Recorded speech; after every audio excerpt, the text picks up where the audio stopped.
qui ont rejoint ma bibliothèque au mois de janvier. Alors j'ai un petit peu craqué mon slip en janvier. J'ai 1, 2, 3, 4, 5, 6, 7, 8, 9 livres. Je crois que c'est moins que ce que j'ai lu au mois de janvier, mais ça reste quand même conséquent et bien trop énorme pour ma pile à lire qui déborde de ma bibliothèque. Alors là vous ne la voyez pas, mais moi je la vois ici, ça déborde. Donc voilà, je me suis calmée au mois de février, mais ça c'est grâce au déménagement, j'ai eu moins de temps d'aller en librairie. Bref, c'est pas le débat du jour, je vais vous montrer tout de suite ce que j'ai reçu. Alors, en début du mois, en fait il faut revenir fin décembre, j'étais en vacances donc chez mes parents pour les fêtes de Noël. Et j'ai été faire voilà, je vous ai montré ça dans mon dernier... dans ma dernière vidéo sur les petits nouveaux, j'ai été acheter des livres, pas mal de livres pendant les vacances, donc je crois que c'est une maladie quand je suis chez mes parents, bref. Et en fait j'ai cherché des livres en particulier que je n'ai pas trouvés et du coup mon homme m'a dit qu'il allait me les offrir, donc il les a commandés sur Gilbert Joseph. Et ils sont arrivés le temps qu'on était encore en vacances, mais comme on est revenu le 3 janvier, je les ai ouverts, j'ai ouvert le colis le 3 janvier, donc ça compte pour des livres du mois de janvier. Voilà. Bref. Il m'a pris pour commencer donc la suite d'une saga que j'avais lue en e-book, que j'avais acheté lors d'une occasion. Il y avait une occasion sur Amazon, plein d'e-books à 99 centimes, je crois que c'était fin 2014, quelque chose comme ça. Il s'agissait de la saga La famille d'Arsac de Eleanor Fernay, je ne sais pas si ça se prononce comme ça. Donc là, il m'a pris le tome 2, Audacieuse Sarah, et il m'a pris le tome 3, Aventureuse Constante. Le premier tome s'appelait... Je vais vous trouver ça tout de suite. Scandaleuse Elisabeth. Voilà, j'avais beaucoup aimé. En plus, c'est une auteure française et donc c'est vrai que des auteurs françaises qui publient ce type de livre, on n'en a pas des masses. Et ça faisait pas mal de temps que j'avais envie de découvrir la suite, donc du coup il m'a dit bon attends je te prends ça. Et ce qu'il savait pas c'est que j'avais pas le tome 1 en papier, donc il m'a dit après c'est dommage, je te l'aurais bien aussi pris en papier pour que tu aies toute la collection. Donc peut-être que je me le prendrai, il sera pas ajouté à la palle, mais donc voilà, c'est... ça se passe au XVIIIe siècle, à Londres, là en Amérique. Bref, c'est des petites romances érotiques, voilà, des jeunes filles qui sont un petit peu prudes, qui finissent par tomber amoureuses, qui se font déflorer, enfin voilà, tout un petit peu comme d'habitude quoi. Voilà. Mais si vous ne connaissez pas, cet auteur a une très jolie plume. Il m'a également pris London Road de Samantha Young, donc le tome 2 de la saga Dublin Street. Je sais pas si c'est une saga. Enfin bon, celui-là vient après Dublin Street, que j'avais adoré. Et j'attendais toujours de le trouver d'occasion, le tome 2 pour le prendre. Donc là vous voyez, il y a le petit autocollant Gibert, donc il me l'a trouvé d'occasion. Donc je suis ravie, donc maintenant je sais pas quand est-ce que je vais le lire. Je suis désespérée, je veux tout lire et j'y arrive pas. Bon ça c'est encore une petite romance érotique, hein, si je me souviens bien. Moi j'aime bien. Entre deux gros romans ou entre deux thrillers, ou là je suis en train de lire Salem de Stephen King.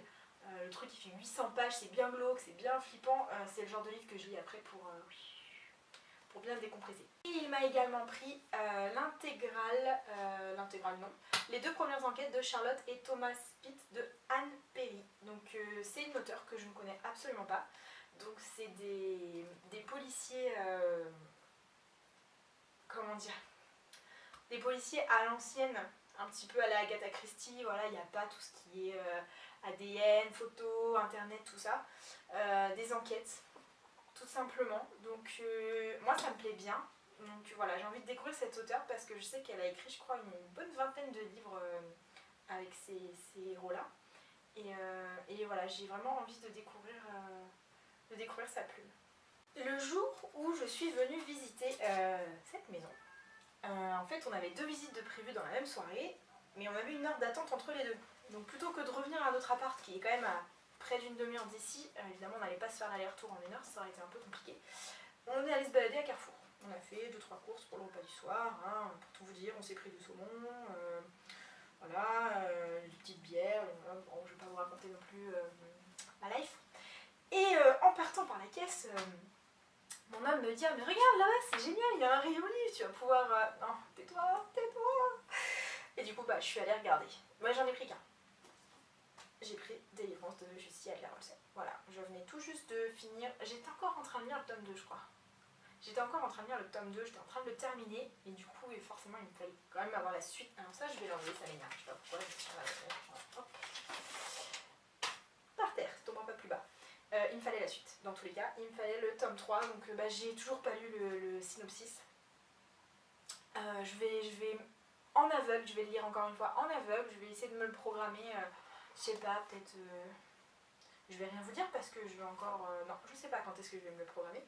Mais voilà, en tout cas, vous savez qu'au Carrefour Market, dans ma ville, il y a des livres. Le samedi suivant, on est allé se promener.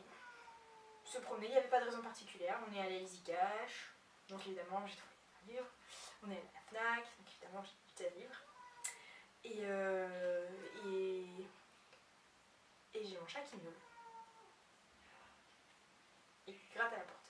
Bref, donc on allait se promener sans raison et chez Easy Cash, je suis allée regarder évidemment s'il y avait des livres sympas.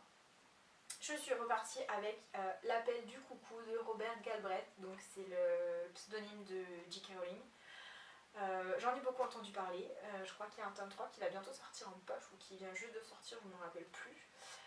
J'ai trouvé un premier livre donc, qui était dans un état moyen, mais bon pour 2 €, je me suis dit je perds pas grand chose. Et en fait j'ai trouvé un autre livre, donc le même, qui était dans un état bien plus sympathique. Donc ça se voit qu'il a été lu, hein. Il est un peu jauni, un petit peu, il y a des tout petits chouïas abîmés, mais beaucoup moins que l'autre. Il n'est pas du tout, la tranche n'est pas abîmée, rien. Donc voilà, j'ai hâte de découvrir ces aventures-là aussi. J'en ai entendu que du bien. Donc voilà quoi. Vous me dites si vous l'avez lu, ce que vous en avez pensé.